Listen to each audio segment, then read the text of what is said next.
Hello, thank you for tuning into my channel. This is my UFO video, but today I'd like for you to preview a UFO that I'm about to start doing some work on. So if you want to see what's inside this shoebox, please stay tuned.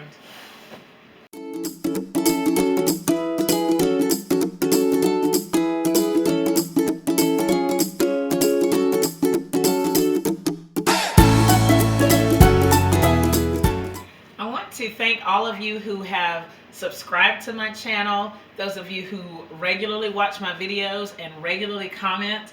I really appreciate your support of my channel, and I love the community that we're building as we learn and grow on YouTube together. Each month I have a question and answer video, and it goes up at the end of each month. And a couple of weeks ago, or maybe last week, I got this question about my UFO video, and the question was, how many UFOs do I have? And I thought about it, and the only answer I could come up with off the top of my head is a lot. I have over the years made lists of them, but I haven't done that recently. I'm going to go back and do that because they asked that question.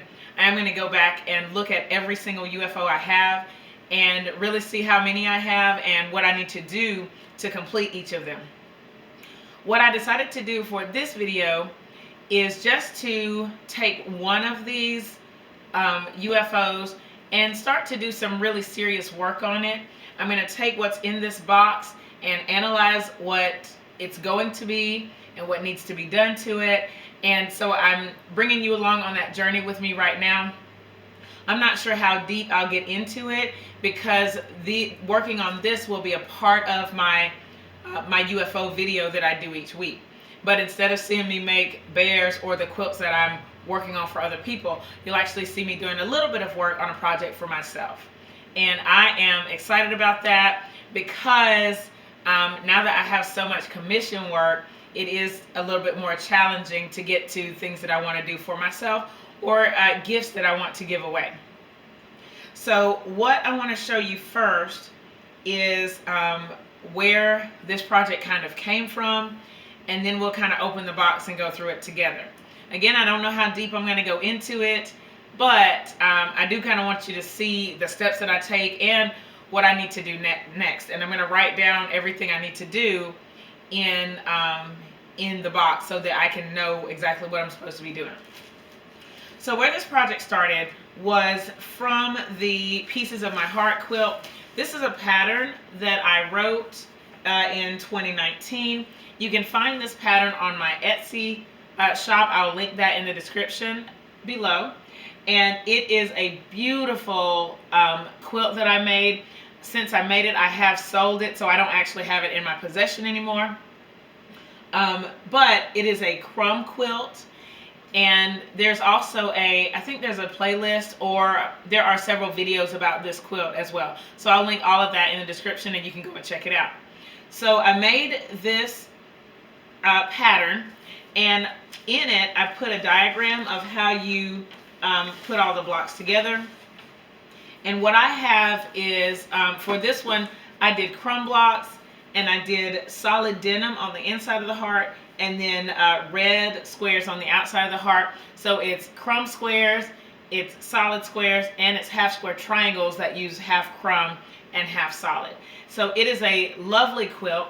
And when I put it on the floor, this picture shows the quilt on the floor, and you can see that it looks very uniform and nice. But I'm going to put another picture here of it because I took it to my fall festival at my school and I hung it up, and it looked a little bit different. So I'm going to show you that here in the video so that you can see it. And what the problem was with it is that on the wall, these side pieces, they're very thin compared to the top pieces. Okay, so when I took a picture of it and on the wall, I didn't like it as much. I still think it's a gorgeous quilt, of course, but these sides, to me, they were too skinny. So I decided to remake the quilt, but instead of using crumb blocks, I'm going to use string blocks. So where this where this quilt is called the Pieces of My Heart quilt, I'm going to redo it and call it the Heartstrings quilt. So I have my my pieces in here that I've already made, and there are basically 4 sets that I have, and so I'll show those to you, and then I'll talk you through what I still have to do. Okay, I just looked at this. To be honest, I just looked at it this morning, and then as I looked, I was like, oh yeah, I still need to do this step. Oh yeah, I still need to do that step, and so on and so on. So in the box, there are 4 different things. So the first thing that I have are some solid, these are squares of string blocks. I have them on the back of on a paper. This was an 8.5 by 11 sheet of paper that I just cut and made it a square. Okay, so these are 8.5 inch squares, and I did these in 2 colorways. I have dark squares, dark string blocks, and then I have the light string blocks. Okay, so you can see there's a really stark difference, and I like that very much. I think it's going to be a nice look for my quilt. Okay, and then I have also made half square triangles with my dark blocks and some denim here, and there's several of these in there. And I've made half square triangles with the light squares, or the light string blocks and denim. All right, so these are the 4 things I have made right now. So this is the light strings with denim, dark strings with denim, dark squares, and light squares. Okay, now I want to show you, well, okay, I'll start with what I know I have to do. The fact that when I looked at in here and I saw these squares and that they still have the dog ears, these half square triangle blocks still have the dog ears, I know one thing I have to do is square all these blocks up. So I'm going to do, that's the first, actually that's the first thing I have to do, is square everything up. So that means that every single block that's in here has to be cut down to a measurement that I don't know yet because I haven't measured the blocks. Okay? So the next thing that I have to do is I'm going to double check my pattern. I drew it out here, and I've already figured out what I need for each to make the whole quilt. So I'm just going to go back through and then count everything and make sure that I have the right numbers that I need. I think that I still have to make 10 dark string blocks, because the reason I didn't make them was because I changed the design at the last minute. So, well, not at the last minute, but what I did was I noticed that the top has a border strip, or like a complete solid strip of squares, but the bottom does not. So I'm going to do 10 extra string blocks to make up the bottom of the quilt. Now, what since I haven't squared anything up, I think that's why I haven't made these last 10 blocks, because I want to make them to the exact measurement. So, you know, there's just little steps that I have to take. So what the quilt is going to look like, ideally, is where my Pieces of My Heart quilt had the crumbs in the middle. Let me pull it out. The crumbs are in that center heart for this quilt.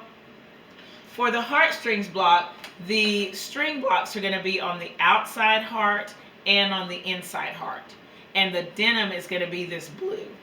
So it's going to turn this Piece of My Heart quilt kind of inside out. And I think it's going to be a nice look. I'm excited to see what happens when I get ready to do that. So I first am going to need to square everything up that I have. Actually, no. First, I'm going to count everything. Then I have to square everything up to the measurement that I have, make the additional blocks, then I'll be able to lay it out. Okay, so there are quite a few steps that I need to accomplish.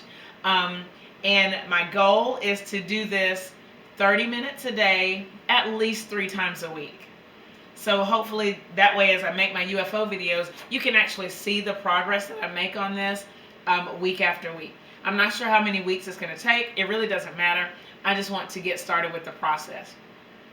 So if you are interested in this pattern, let me know. I have not started writing it officially yet. So if you're interested, let me know, and I will write it as I make it, and I'll let you know when it's available.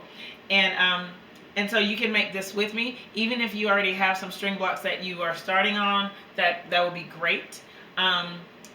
If you're interested in doing it with me. If not, that's okay. So I just wanted to share this one. Again, I am going to count all of my UFOs eventually and share with you how many I have and some of the steps that I need to take. I know that some of my UFOs are as simple as, like I have one thing that all I have to do is finish stitching the binding on by hand. And the project is only like this big.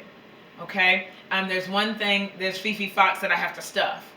There are other quilts that have the top and the backing and the binding already made. I just have to put it together and quilt it. So I want to go through each individual project and show you kind of what I have and what I have to do to complete them. So that is definitely on my list.